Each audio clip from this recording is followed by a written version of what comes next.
میدان معاشر میں میرے نبی نے فرمایا جب جہنم کو لایا جائے گا اور ایک چیخ مارے گی، کوئی کسی کو یاد نہیں کرے گا، سب بھول جائیں گے۔ ہر ایک کی زبان کے آپ نے مشہور لفظ سنا ہوگا، نفسی نفسی۔ جب جہنم آئے گی تو ایک چیخ مارے گی، اور کئی بلین فرشتے اس کو پکڑ کے لا رہے ہوں گے، اور وہ ان کے ہاتھوں سے نکل رہی ہوگی اور اس کی آگ کے شعلے اور اس کا دھواں اور اس کی چیخ اور اس کی آواز، تو جب وہ قریب آئے گی تو اس کے آواز پر سارے مرد عورت زمین پر گریں گے اور سب کہیں گے یا رب نفسی نفسی، یا رب نفسی نفسی، یا رب نفسی نفسی، یا اللہ میری جان، ماں نہیں، ابا نہیں، بیوی نہیں، بچے نہیں، بھائی نہیں، میری جان۔ چلو میں تو آپ عام لوگ ہیں، انبیاء نبی کہیں گے یا اللہ میری جان، ابراہیم خلیل جیسے کہیں گے یا اللہ میں کسی کا سوال نہیں کرتا، باپ کا بھی نہیں کرتا، میری جان، اور عیسیٰ علیہ السلام جیسی ہستی کہیں گے یا اللہ میں اپنی ماں مریم کا بھی سوال نہیں کرتا، میری جان میری جان۔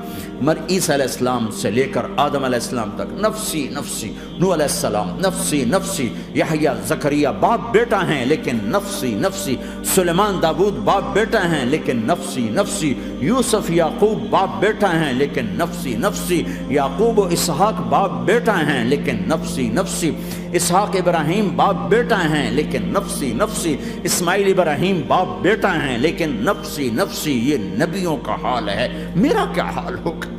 لیکن اسی ہنگامے میں جب ہر مرد عورت کہے گا نفسی نفسی، ایک آواز ابھرے گی امتی امتی، ایک آواز آئے گی امتی امتی، ایک دکھ بھری، ایک درد بھری آواز آئے گی امتی امتی۔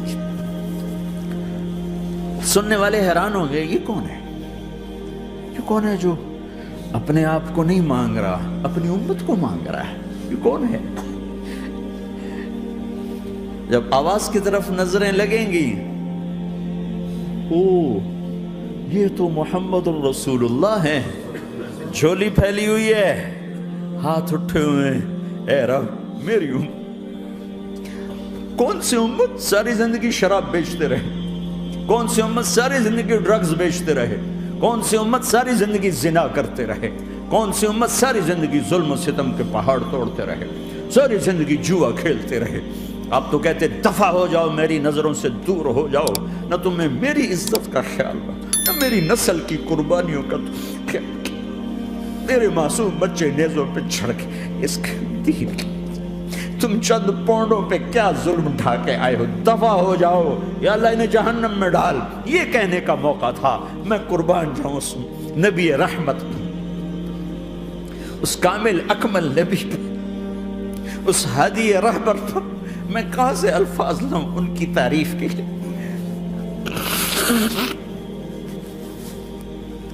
دو ہستیوں کا حق نہیں ادا کیا جا سکتا، ایک اللہ، ایک اللہ کا رسول۔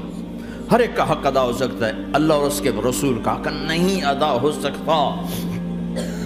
وہ کہتے ہیں یا اللہ ان کو آگ میں ڈال دے، انہوں نے نہ مجھے دیکھا، نہ میرا گھر دیکھا، نہ میرے پیٹ پہ پتھر دیکھے، نہ میرا راتوں کو تڑپنا دیکھا، نہ میرا مچلنا رونا دیکھا، نہ احد میں ٹوٹے دانت دیکھے، نہ طائف میں بکھرا خون دیکھا، نہ کربلا میں اولاد کے سر نیزوں پہ چڑھے دیکھے۔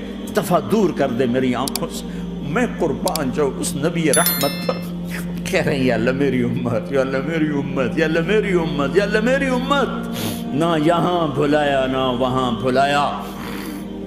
آپ کے لیے ممبر آئے گا، میرے حبیب بیٹھو، تو آپ کہیں گے اب مجھے خیال آئے گا اگر میں بیٹھا تو یہ مجھے لے کے جنت میں نہ چلا جائے، اور اللہ کہہ رہا بیٹھو تو میں کیا کروں گا؟ میں خود زمین پہ کھڑا رہوں گا، ممبر پہ ہاتھ رکھ دوں گا۔ کہ اللہ تیری مان لی، میں ہاتھ رکھا ہوا ہے، لیکن میں بیٹھوں گا نہیں کہ میں اپنی امت کا آخری حساب کروا کے ہی جاؤں گا، ایسے نہیں جاؤں گا۔ آؤ بھائی، ہمارا نیا سال ہمارا سال تو محرم سے شروع ہوتا ہے، ویسے تو جنوری بھی اللہ کا، محرم بھی اللہ کا، سورج اللہ نے بنایا تو جنوری فروری بھی اللہ کا، اور چاند اللہ نے بنایا تو محرم ربیع الاول بھی اللہ تعالیٰ کا، دونوں ہی اللہ کے ہیں۔ کسی نے یہ لے لیا، کسی نے وہ لے لیا۔ ہم نے چونکہ چاند کا کیلنڈر بنایا تو ہمارا تو اب سال شروع ہو رہا ہے، ہمارا تو نیو ایئر اب ہے، ہمارا نیو ایئر رونے سے شروع ہوتا. کیسا اللہ نے نظام بنایا. کسی اور مہینے میں یہ واقعہ ہو جاتا، نہیں سال کے شروع میں یہ واقعہ رکھا ہے کہ ہر ایک کو پتہ چلے کہ ہاں نیا سال خوشی منانے کے لیے نہیں ہوتا، نیا سال آخرت کی تیاری کے لیے ہوتا ہے. کہ ایک سال چلا گیا، ایک سال اور زندگی سے نکل گیا، اور بھی جلدی سے اللہ کو راضی کرنے کا کوئی کام کرنے کو، توبہ کرنے کو، اللہ کو راضی کر لیں.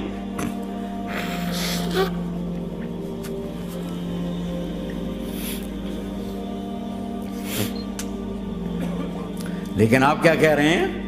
یا رب امتی امتی، یا رب امتی امتی، یا اللہ میری امت، یا اللہ میری امت، یا اللہ میری امت. اور ایسی شفقت و محبت آپ کہیں گے یا اللہ یہ میری امت کا حساب میرے حوالے کر، میں لوں گا، تو نہ لے، میں لوں گا. تو اللہ تعالیٰ فرمائیں گے آپ کیوں لینا چاہتے ہیں؟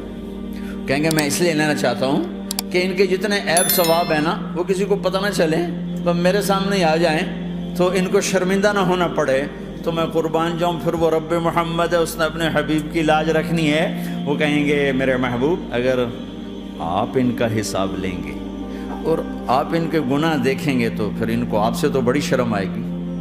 نہیں میں آپ کو بھی نہیں دیتا، میں ان کا حساب پردے کے پیچھے لوں گا، کسی کو پتہ نہیں چلنے دوں گا.